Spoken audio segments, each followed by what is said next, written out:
Hello, lovely people. Welcome to today's episode of Reality TV News. Reminding you, we post videos daily, so if you haven't subscribed to our channel yet, smash that subscribe button so that you don't miss any important update. Okay then, in this video we'll be talking about recent comments from Crystal Kung Minkoff. Yes, Crystal's been opening up more about some past events from the show, specifically shedding some new light on that incident with Sutton Stracke. Oh, right, the one on the cast trip, where Sutton walked into Crystal's room very late. Exactly that one. Sutton went into the room, and Crystal was unclothed at the time. Okay. Sutton's explanation, you might remember, was that she was just bringing back a coat. Right, returning a coat. But Crystal's reaction, she said she felt violated, and that became a whole thing. It really did. And, you know, some of the other women seemed pretty focused on her choice of words then, like why that word. But Crystal's clarified her reasoning since then, and it really illuminates where she was coming from. Okay, so what was her explanation for feeling that way? It wasn't just about Sutton's action itself. Well, she explained it was deeply connected to her own body dysmorphia, her body issues. Ah, okay. So she wasn't necessarily saying Sutton intended to violate her, but that's how the situation landed for her, you know, because of her personal struggles with how she perceives her body. That context is really important. It shifts the focus from blame to her internal experience. And didn't she take some, pretty serious steps right after it happened? She did, which really illustrates how much it affected her. She shared that she actually called her attorneys. Attorneys? Yeah, right away, to ask if someone just entering her room like that in the middle of the night while they're filming, was that even allowed? That really speaks volumes about her distress level. Definitely. And she didn't stop there. She apparently also asked the producers if she could quit the show. Quit the whole show over it. That's what she indicated. And she added another layer to it later, something maybe not everyone focused on at the time. What was that? She mentioned there was a huge camera crew right behind Sutton when she came in, and that they were all men. Oh, wow. So it wasn't just Sutton entering, but this whole crew witnessing it. Exactly. She felt that presence, the cameras and the crew, was a big part of why she felt so exposed and, well, violated. Yeah, that definitely sets the scene differently. It wasn't just a one-on-one interaction. No, the production environment itself played a huge role in her feeling. Okay, moving on slightly. Crystal also talked about friendships on the show, right? Yeah. How they form or maybe how they don't. Yes, she suggested that the environment, the show itself, doesn't really allow for totally natural friendships to form in the way they might otherwise. So what does she think happens instead? She used the term alliances. She feels like forming alliances is kind of part of the deal, part of the experience on the show. And she used Sutton and Garcelle Beauvais as an example, even though they seem close off camera. She kind of framed their on-screen dynamic, at least from her perspective, as more of an alliance within the context of the show, despite their off-screen connection. Interesting perspective. And she recently added a thought on that, too, suggesting that maybe Garcelle eventually felt betrayed by Sutton because, as Crystal saw it, their real friendships felt broken. So her view clarifies that the pressure and structure of the show can potentially create these dynamics that are different from purely organic relationships. It certainly does. It depicts a complex interplay between genuine connection and the demands of the show.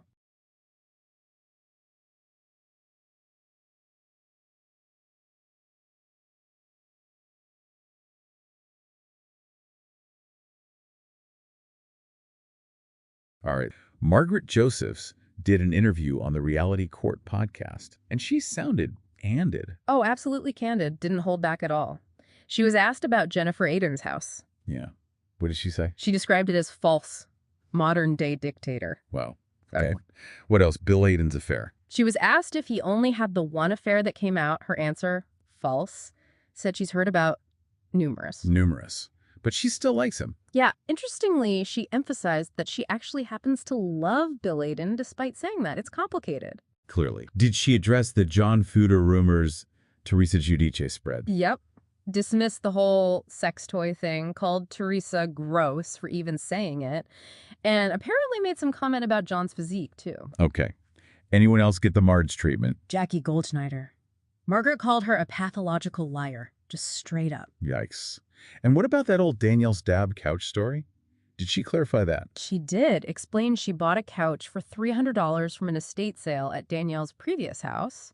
Said it was just staged furniture from a house owned by her friend Sheila Britz, not something she stole from Danielle directly. Okay. Trying to set the record straight on that one. Exactly. She even threw in an anecdote about advising Danielle off camera years ago to treat her partner Marty better, called Marty a lovely man. Even though Margaret famously pushed him in a pool once. The very same Marty. Did she comment on anyone outside of Jersey? Yeah, Heather Gay from Salt Lake City. Said she initially thought Heather was fantastic, but doesn't like her now. Why the change? She got offended when Margaret called her shady about the whole black eye mystery. And then Heather blaming production for things. Margaret's very protective of production crews, apparently. Okay. So that whole interview really illuminates the current tensions and old scores within that RHONJ group, seen through Margaret's very direct lens. Extremely direct. Okay, so let's move into some of the relationship and financial stuff that came up, starting with Kim Zolciak and Kroy Biermann. That situation is still ongoing. Right. So Kim was on Kristin Cavallari's new show, Honestly Cavallari, the headline tour. Yeah. And she responded to Kroy's claim that she's an unfit parent. Oof, that's a heavy accusation. How does she take that? She said it was incredibly hurtful, said her kids are her whole life, and, she raised Brielle and Ariana mostly on her own before Kroy. And then she hit back with financial claims. Oh, yeah. Big time. She asserted she made way more money than him, pointing out his last NFL season was quite a while ago now, 2015. And she made some pretty serious claims about bills and support. Very serious. Claimed Kroy hasn't paid bills in their house for years, even after he apparently got a job back in March 2024. Said he hasn't shipped in for kids' clothes, activities, that kind of thing. Wow. But then it got even more intense, didn't it? Allegations of theft. Yeah, this part is wild. She claims Kroy stole all her jewelry except for some pieces she literally hid in her bra, apparently. Seriously. That's what she said. And Brielle's jewelry, too. Sold it all. Plus, she claims he stole 20 of her most expensive handbags. 20? That's a lot. And she said she had to borrow money. From girlfriends, from her daughters, yeah. Her narrative is that when she said she wanted a divorce, his goal was just to publicly destroy her, ruin her career prospects. But she feels like that didn't work. Right. She points out she's filmed 4 shows in 4 years, so. But she also said she waited to speak out until she moved into a new house and felt safe. It's messy. Still maintains she treats him with respect. That's what she says. Kristin Cavallari apparently just noted, divorce is complicated. Which feels like an understatement here. Definitely. And speaking of finances coming out in divorce, Porsha Williams and Simon Guobadia. Yes. Her RHOA salary came up in court. It did. Simon's lawyer claimed Porsha was earning between $1.6 and $2 million a year on the show. Per year. Wow. Yeah. And then the lawyer made this other claim that Simon started paying Porsha $30,000 a month back in spring 2021. 30 grand a month. Why? The lawyer described it as just off the strength of being his girlfriend, basically. This was after she left RHOA and Dish Nation. He said Simon considered her lack of income when they did the prenup. Okay, but Porsha had her side of things, too. Absolutely. In her testimony, she stated she paid Simon's child support for his 2 sons and covered house maintenance when he was detained by ICE. Immigration and Customs Enforcement, Yeah. right? She said the mother of his kids reached out to her concerned. So a very different picture financially. Interesting. And the reaction. Mm-hmm. Fans were surprised she'd walked away from that kind of RHOA money. That seemed to be a big talking point online based on the report. Okay, next update we have about, well, it's some pretty difficult news, actually. Yeah, it really is. It's about Lauren Miller. She was an executive for Shed Media. Right, the company that works on the Real Housewives shows. Exactly. And tragically, she passed away moments after giving birth to her second child, a little boy named Jackson. Oh, that's just heartbreaking. We understand baby Jackson was in the NICU for a bit. The neonatal intensive care unit. Right. But the good news is he's home now. He's doing well with his dad, Kevin, and his older sister, Emma. That's something, at least. And her coworkers set up a GoFundMe. They did, yeah, to help the family. And Kevin, her husband, put out this really moving statement, called Lauren the love of his life, said she gave him 2 children to remember her by. Oh, gosh. It's clear she made a real impact, too, right? Seeing condolences from different housewives. Definitely. Like Heather Gay from Salt Lake City, Saida Silva from New York, Tamara Judge from OC. And the material also touches on, the difficult reality that childbirth complications can happen. It mentions Kenya Moore, Cara Q. Jenna Q's daughter, yeah. And Hailey Bieber, too. It's not dwelling on it, just sort of giving that broader context, Right. Shifting gears slightly, but sticking with personal loss, there's news about Bronwyn Newport from Salt Lake City as well. Yes, she shared that her father, David Richard Newport, passed away suddenly. He'd been battling Alzheimer's, living in a memory care facility. That's right. And apparently he had a fall, and then his health just declined really rapidly after that. Oh, wow. Even when you know someone is ill, that speed must be shocking. That's exactly what Bronwyn said on her Instagram story. It was still a shock, even with the long illness. But she sounded grateful she could be there with him at the end, helping her mom. And she mentioned her mom asked her to share the news publicly. Yeah, she did. It definitely adds another layer of difficulty for Bronwyn. She's had a rough time recently. Yeah, the sources mentioned her mom's emergency brain surgery last year, losing her dog Claire earlier this year. Exactly. So all this private grief is happening while, viewers are going to see her dealing with show drama. That feud with Lisa Barlow, the rumors about her marriage. It really sets the scene for what she must be going through behind the cameras. For sure. Okay, let's shift from divorces to, well, a different kind of relationship update. Jeff Lewis's exes. Oh, this one's interesting. Gage Edward, Jeff's ex, who he shares his daughter Monroe with. Yeah. He just announced he's engaged. Okay. To who? To Scott Anderson. Wait, Scott Anderson? Yeah. Jeff Lewis's other ex-boyfriend. The very same one, yeah. Kind of a twist, right? Yeah. How did Gage announce it? Instagram. Posted a photo of their hands, wedding bands captioned, and a yes. Wow.